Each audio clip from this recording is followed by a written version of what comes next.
have you created conditions where somebody can tell you that they're scared without risking their reputation or their role?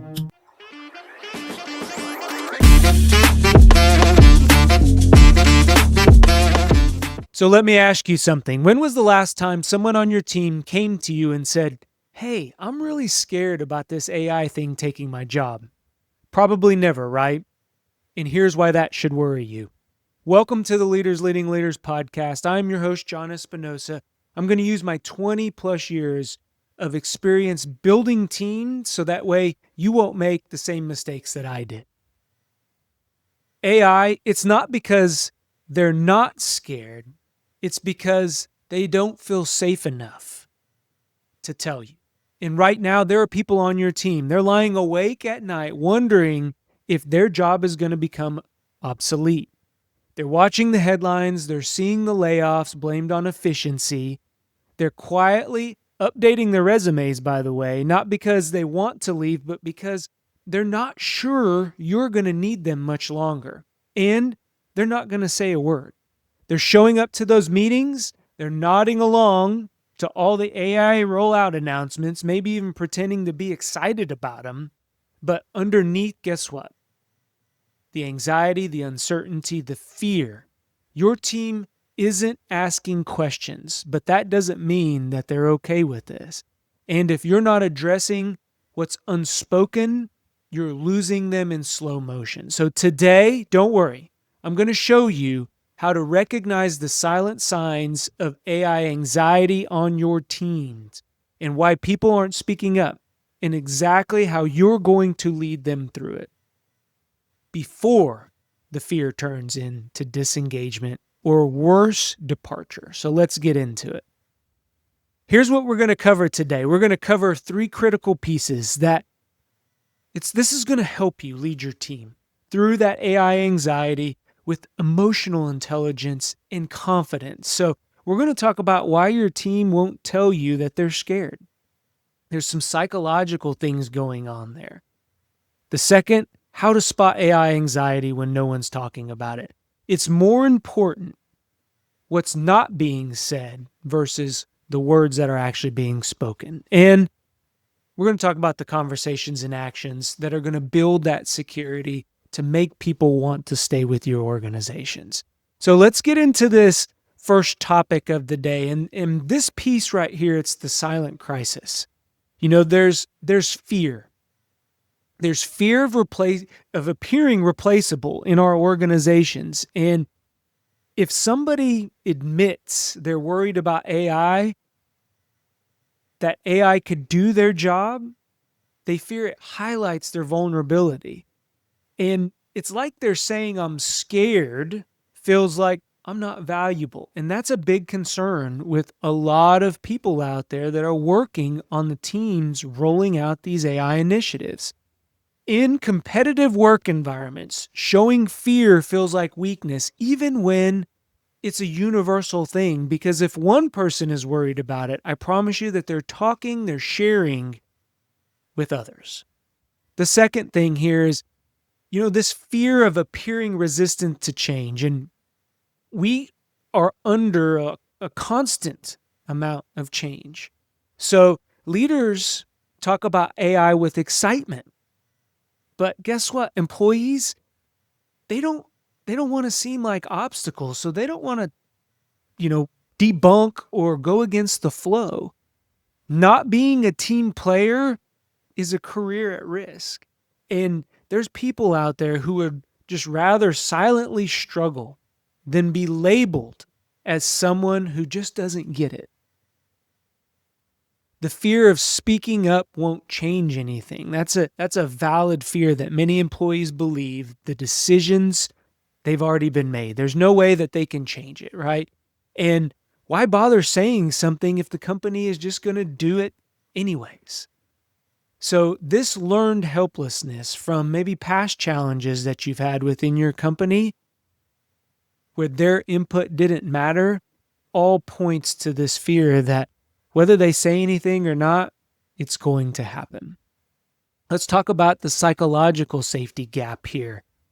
This piece, and this is part of the silent crisis because most teams, they don't have the trust required to have these vulnerable conversations. So people don't feel safe bringing small concerns. Guess what? They're not going to bring you bigger concerns. Silence, it isn't consent.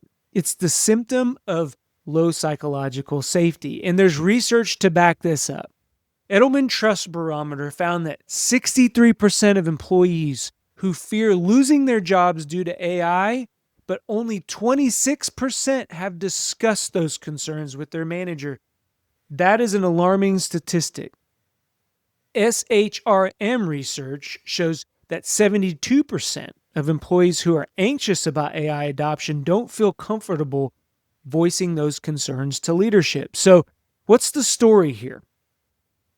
Share a quick example. I was running a workshop with the company last fall, and the leadership told me that their AI rollout, it was going great. Adoption was up, resistance was minimal, people, they seemed on board, right? But when I actually got time to talk to the employees without their managers in the room, one woman asked, "I haven't slept in months. Why can't they just be honest with us? I keep waiting for that email that says my role is being restructured." That had another guy that piped in and said, "You know what? Operations told me I smile and nod in every single meeting, but I've already started applying for other jobs just in case." Just a quick pause in our episode. This might be exactly what you need to hear. If you're currently leading a team, or you want to lead a team, and you're spending your days putting out fires, you're not failing, you're just stuck. Because when everything feels urgent, nothing actually improves. And over time, that starts to chip away at our confidence as a leader. I've led teams under pressure for years, and firefighting isn't about effort, it's about those missing leadership systems. When expectations are clear and ownership is real, our teams, they stop reacting and they start solving problems without us. So if you're ready to lead instead of react, click on the link below, book a call, check out our consulting programs. All right, back to the episode. Now, these weren't disengaged employees. They were just terrified. In leadership of this company, they had no idea because nobody felt safe enough to say it. So here's a question that I want you to sit with. Have you created conditions where somebody can tell you that they're scared without risking their reputation or their role? If you're not sure, we're going to assume that the answer is no. And that's where the work begins. So if they're not going to tell you directly, how do you know, right? What's happening beneath the surface? So let's talk about reading the signs. How to spot AI anxiety when nobody's talking in the room? Well, there are going to be signs, and these are behavioral changes. They're going to be the first signal for us, and we'll go through these. 1, withdraw. 2, overperformance. 3, increased questions about job security. 4, this resistance, and they disguise it as logistics. And then the last one we're going to talk about is this cynicism, or they could even, you could call it dark humor. But either way, each one of these signs have an appearance. So with withdrawal, this could look like less participation in meetings, maybe few ideas being shared. And what that may mean is there's this fear of being wrong, or even worse, being exposed. What does overperformance look like? Well, suddenly working longer hours or over-documenting everything. They put everything into an email. So what might that mean? Well, they're trying to prove their worth. They're trying to prove that they're indispensable. Another sign that I've seen is increased questions about job security. People begin to ask about company direction, future projects, or role clarity. And that may mean that they're testing to see if their jobs are safe. And when people don't meet that lower level of safety, they will begin to look elsewhere. Another sign recently that I've seen in a company I was working with is resistance disguised as logistics. So, this is something that you may hear, or you already have heard is the system isn't ready. We need more training. And the fear there is expressed through proxy concerns that if I resist long enough through delaying projects, guess what? They can't replace me.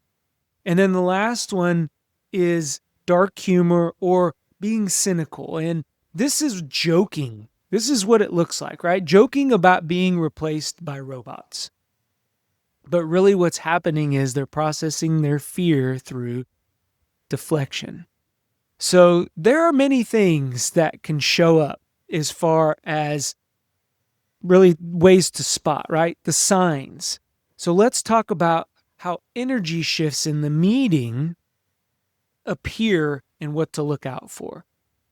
Right here, watch for those. Remember back when you used to have meetings prior to AI, who are those that used to speak up? And have they gone quiet? That's a big shift in energy, right? If you notice that shift, don't ignore it. Notice the body language when AI is mentioned. Do people cross their arms? Do they look away and avoid eye contact? Forced positivity, going back to that humor. And then pay attention who leaves quickly versus who lingers around with unasked questions. Very, very important. Let's talk about the increased turnover that you may see in specific roles. So if roles most impacted by AI are losing people, customer service roles, maybe financial roles, advising roles, whatever that looks like, administrative roles, that's not a coincidence here. Exit view data often reveals fears that never surface during employment, and that's important. Going back to what is not said is more important than the words that are being spoken. So track voluntary departures against those AI implementation timelines, because as those timelines near, people are going to be looking.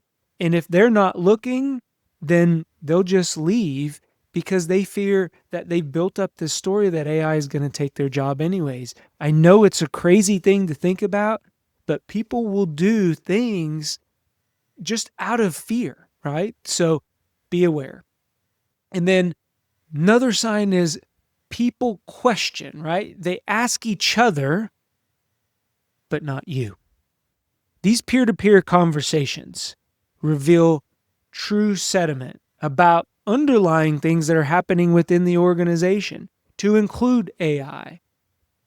Managers report hearing concerns, but you haven't heard them directly. There's a trust gap there.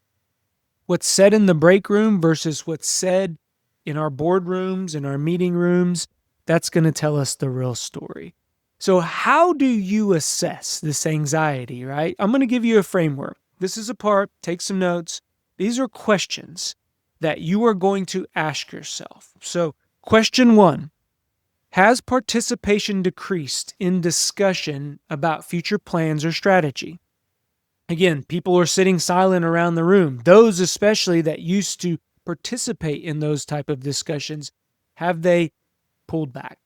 The second question, are people asking more clarifying questions about their roles or about job security? The third one, have high performers started hedging with side projects or that external networking, right?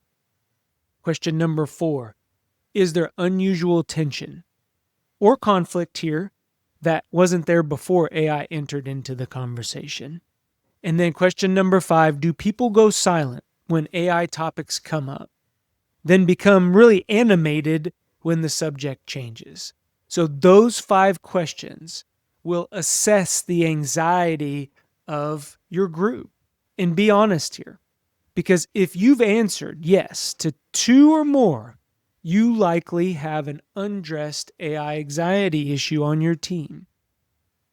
Research tells us from a 2024 study here that This comes from the American Psychology Association. 38% of workers, they worry about AI. They worry that they will make their jobs obsolete, but the physical and emotional symptoms, sleep, disruption, irritability, decreased focus even, those often appear before conscious awareness of the fear. So those are things to look out for. Those are real statistics. Those are real applications that we need to notice as leaders in our team, especially if we are implementing AI in one or more areas within our teams or our companies. So this week, I want you to observe. I want you to sit back. Don't intervene yet, just sit back and observe. Your next 2 meetings, I want you to watch the energy in the room, whether it's a boardroom, a meeting room, a warehouse, when you bring up AI or somebody else talks about AI. I want you to note who speaks and who doesn't. What's the body language? Write it down, and then I want you to gather this data on what people aren't saying. Powerful, powerful stuff here, okay? So now that we've identified those signs, the question is, what do you do about it? Let's talk about leading through that fear. So now, I'm going to go through each one of these, and then we're going to provide a good list here, because one piece is we have to name the elephant in the room. Don't wait for people to bring it up. I want you to go first. Get vulnerable here. Say it directly. I know there's anxiety about AI and what it means for our jobs here. I want to talk or have an open conversation about it. When we as leaders acknowledge that fear, it gives permission for others to feel it without shame. So right now, I want us to separate what we know from what we don't know. I want us to share clearly what our commitment or the company's commitment is to the people, and admit openly that, guess what? No decisions have been made yet. Okay, so versus what we know versus what we don't know here. Other things like how AI will be used. We may know to some certain extent what AI is going to be used for, but we may not know the uncertainties about the long-term impact within our teams, within our companies. There are things that we may know that won't change.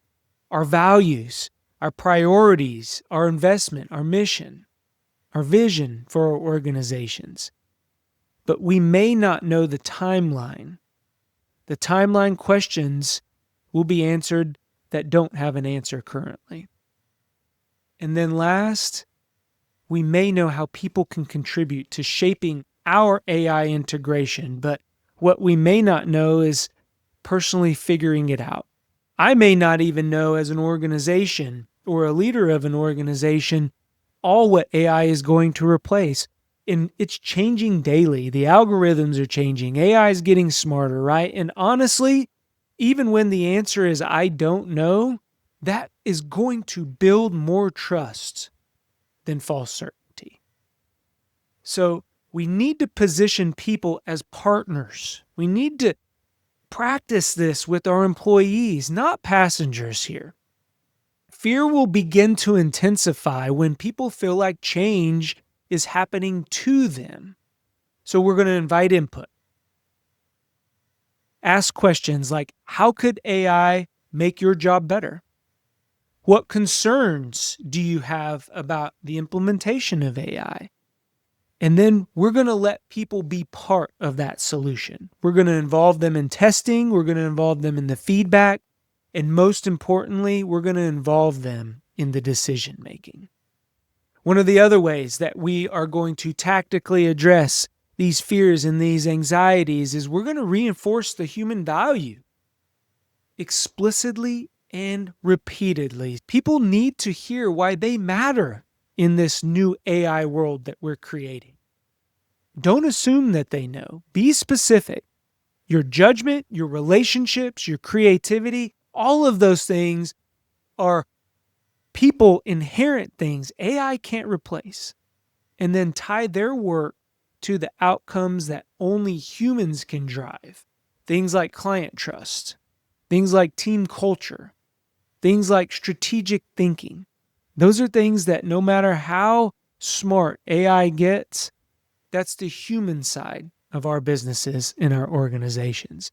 And then we're going to follow up and keep the conversation going. So one town hall, one team meeting, it isn't enough. It requires us to have an ongoing dialogue.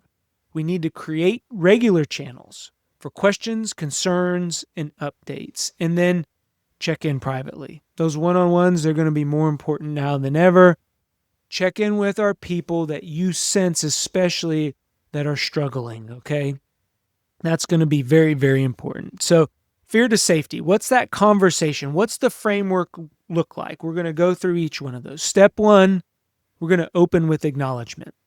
Things like, I know there's a lot of uncertainty about AI and what it means for our team, our organization, or our business. Let's have an honest conversation about it. That's going to allow you at least for the door to be opened. Now, next, step two, we're going to share what we know. Here's what I can tell you. Here's what I know right now. Maybe what's decided, what the plan is, and what's not changing. Important things to communicate. Step three, we're going to admit we don't know. We're going to have a list of here's what I don't have answers yet. I promise that I will share more as I learn the next steps. Then we're going to invite their voice. So step four, I want to hear from you. What questions do you have? Sit back and listen. What concerns are on your mind? Sit back and listen. Refrain from answering those questions yourself. Step five, reinforce their value. Whatever happens with technology, here's what I know about this team and what makes us irreplaceable. And then step six, commit. Commit to an ongoing dialogue. This isn't a one-time conversation. Let's keep talking. I am here. So some research that backs this up. Google's Project Aristotle found that psychological safety, the belief that you won't be punished for speaking up with questions, concerns, or mistakes, that's the number one predictor of high-performing teams. Pretty powerful. Leaders who actively and proactively address fears create a 74% higher engagement during organizational change. That's a huge number for us to achieve, and it doesn't take a lot of effort. So your action step here, I want you to schedule 15 minutes at least with each one of your direct reports over the next 2 weeks. Make it a check-in, not a performance conversation. I love to do these through our normal weekly one-on-ones. Ask one simple question. How are you feeling about all the AI changes happening in our industry? And here specifically. Then sit back and listen. Don't try to fix it. Don't reassure prematurely. Just hear them out. That alone will change everything. So let's bring this home here. Recap what we've covered today. It's been a lot. They're waiting for you to go first. So the first topic, there's a silent crisis happening on your team. Your people are scared, but they're not telling you. And it's not because they don't trust you personally. It's because the condition for that kind of vulnerability, it doesn't quite exist yet. The second piece, you can read the signs if you know what you're looking for, the behavioral changes, the energy shifts, that withdrawal, the overperformance, the cynical humor. They're all signals of unspoken fear. And then we wrapped it up on techniques for leading through the fear. They're going to require some emotional intelligence. You're going to name that elephant in the room. You're going to share what you know. You're going to admit what you don't. Invite their voice into the conversation, reinforce that value, and ultimately make sure to keep the conversation going. So here's what I want you to remember. Your team isn't asking questions, but that doesn't mean that they're okay. They're just waiting for you to go first. They need a leader who's willing to acknowledge the fear before they themselves submit to it. Someone who makes it safe to say, I'm worried. Someone who sees them as people, not just productivity. I know that you can be that leader. And it starts with just having one honest conversation.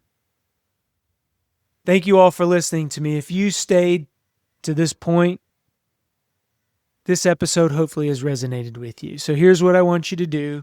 First, share this with your leadership team. You're probably not the only one who needs to hear this. And creating a common language around AI anxiety, that's going to help you lead this together.